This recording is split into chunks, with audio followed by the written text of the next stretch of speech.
So ayun guys, no, ngayon ay tuturuan ko kayo kung paano magawa ng quality PVC ID. So una nating gagawin is ipiprint muna natin yung ating mga ID dito sa hindi ordinaryong papel lang ito. Parang plastic siya. So ang guide natin dyan is anino nung ilaw natin. So after natin makat na yan, ihiwalay natin yan, yung walang muka. So sa pagtutupi natin, ganito lang ang gagawin natin. Yung print ay nasa loob ng tupi. So, kasi naka-mirror yan. So, sa pagtutupi natin, kailangan papantayin muna natin yung unahan at likuran ng magiging ID. At kapag napantay na natin, ayan, itutupi na natin. Tapos, gagamit tayo dyan ng kahit anong pantupi nyo para lumapat talaga yung pagtutupi nyo at hindi bumuka. So, napakadali lang magtupi. Kailangan nyo lang ng ilaw para makita nyo kung pantay talaga yung tupi nyo. So, ganyan lang magtupi.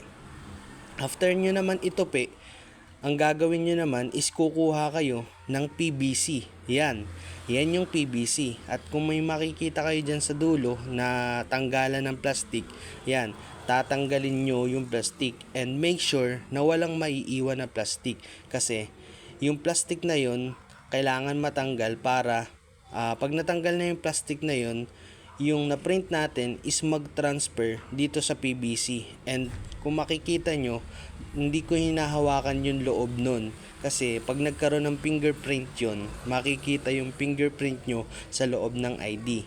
So ganyan lang maglagay ng PVC doon sa na-print natin.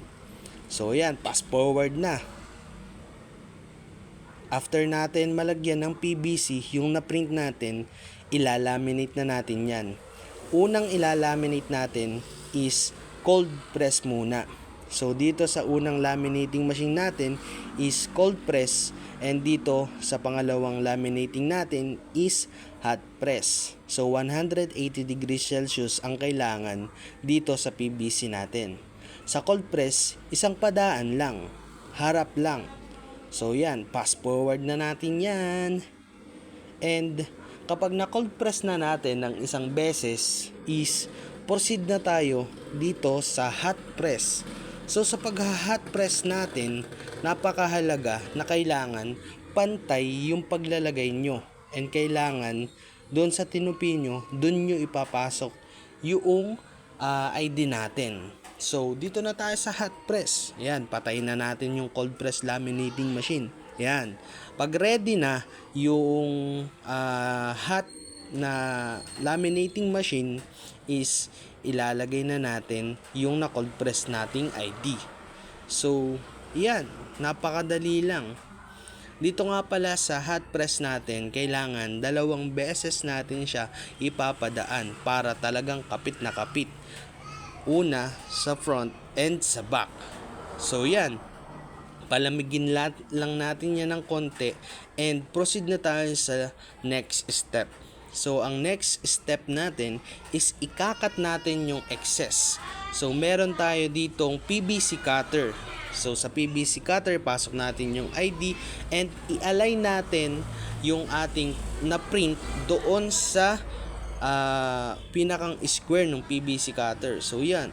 Ganan lang mag-cut. Ayan, di ba? Nag-pop up na yung nakat natin. So, kung makikita nyo, parang malabo yung ating PVC. So, proceed na tayo sa final step, which is pagtatanggal niyang parang plastic na yan na ewan ko ba kung anong tawag dyan.